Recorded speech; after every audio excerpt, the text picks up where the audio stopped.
එහෙම නැත්නම් ඔයාලගේ ජනාධිපතිතුමාගෙන් අහන්න මොකද එයා නඩු තීන්දුව දෙනවා. ගල්ලංගුරු නැව ඊළඟ එකත් බාල වෙච්ච ගමන් මාව තව දවසකට 100ට අද තෙල් මිල වැඩි වෙනවා. හැබැයි ඉතින් තෙල් මිල වැඩි කරන ආණ්ඩුව සිද්ධ වෙලා තියෙන්නේ ප්‍රධානතම කාරණේ තමයි බාල ගල්ලංගුරු ගෙනල්ලා ඒ වෙච්ච පාඩුවට විදුලි උත්පාදනය කිරීමට වැඩිපුර තෙල් දහනය කරන්න සිද්ධ වෙලා තියෙනවා. ඉතින් දවසක ලීටර් ලක්ෂ 7ක් 8ක් විතර ලීටර් ප්‍රමාණයක් දහනය කරන්න ඕනේ. ඒ වගේම තමයි ලෝකයේ තියෙන වැඩිම මිල තෙල් මිල දෙනවා තියෙන්නේ. ඉතින් අවසානයේ රටේ ජනතාවට පාඩුව ගෙවන්න සිද්ධ වෙලා තියෙනවා. මගෙන් නෙවෙයි අහන්න ඕනේ. රටේ ජනතාවගෙන් අහුවනම් ජනතාව හරියට පිළිතුරක් ලබා දෙයි. මොකද පැහැදිලිවම ආණ්ඩුව ජනතාව ගැන හිතන්නේ නැහැ. සියලුම බර ජනතාව පිට දානවා. කලින් නම් ඇහුවේ ඕවා කරන්න ආණ්ඩුව ඕනද කියලා. හැබැයි දැන් ඒ බලයට ඇවිල්ලා සියලුම තමන්ගේ නොහැකියාව සහ තමන්ගේ වංචාවන් දූෂණයන් වල පාඩුව ජනතාවගේ ඇඟපටවන බව පේනවා. ඒක දන්නේ පහන පත්තු කරපු කෙනානේ. පහන් පත්තු කරන්නේ නැති අයට ඒක තේරෙන්නේ නැහැ. ඒ හින්දා පහන පත්තු කරපු අය ඒක බලාගන්න. ක්‍රම දෙකක් තියෙනවා. එකක් අධිකව ජනාධිපතිතුමාගෙන් අහන්න ඕනේ. මොකද එතුමා මැතිවරණ වේදිකාවේ නඩු තීන්දුව දෙනවා. මේ රටේ ජනාධිපතිවරයා. දෙවෙනි එක තමයි නඩු දිනේට උසාවියට එන්න පුළුවන්.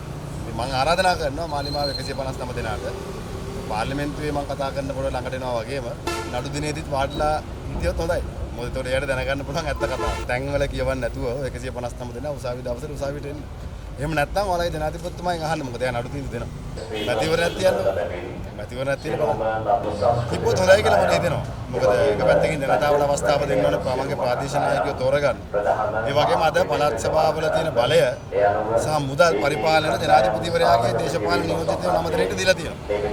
ඒක දේශපාලන නියෝජිතයෝ නම දෙනෙක්ට දෙන්නේ නැතුව ජනතා නියෝජිතයට දුන්නොත් තමයි ඒතර එයයි ජනතාවට වග කියනවා. එහෙම නැත්නම් දැන් ඊයේ පෙරේදත් ආණ්ඩුකාරයෙක් ඉල්ලාස් වුණානේ. අනිත් අයත් ලං වෙන්න ඉල්ලාස් වෙවි තමන්ගේ රටවල් වලට යයි. හැබැයි අවසානයේ වග කියන කෙනෙක් නැති වෙයි.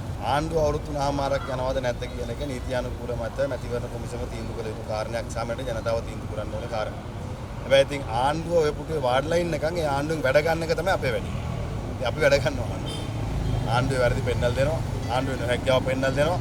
ආණ්ඩුව තමයි මේ රටේ ජනතාවට වෙච්ච පොරොන්දු ඉෂ්ට කරනකන් අපි ආණ්ඩුව පිටිපස්සේ ආණ්ඩුව කැප්පෙනවා. මොනවද කරන්නේද ඉතින් වැඩ බෑ. හොරකමයි, වංචාවයි, ගල්ලංගුරු නැව ඊළඟ එකත් බාල වෙච්ච ගමන් මාව තව දවසකට 100කට ගඳනවා. ඒක වහගන්නත් ඒක අර අපේ ගායක මහත්තයන් ඇහුණම් උත්තරේ දෙයි. නොවැම්බර් 23 කරවලවල මේ මනුස්සයා නිකන් බැනුම් ගන්න අපරාධේ.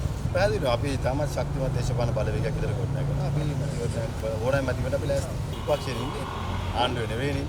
බොහොම ස්තුතියි. ඔබතුමාට ඒක දැනෙච්ච එක. ශ්‍රී ලංකා පොත්ජන පෙරමුණනේ. අපි මැතිවරණයක් ලඟ වුණාම අපි ටීම් එක සිලෙක්ට් කරනවා.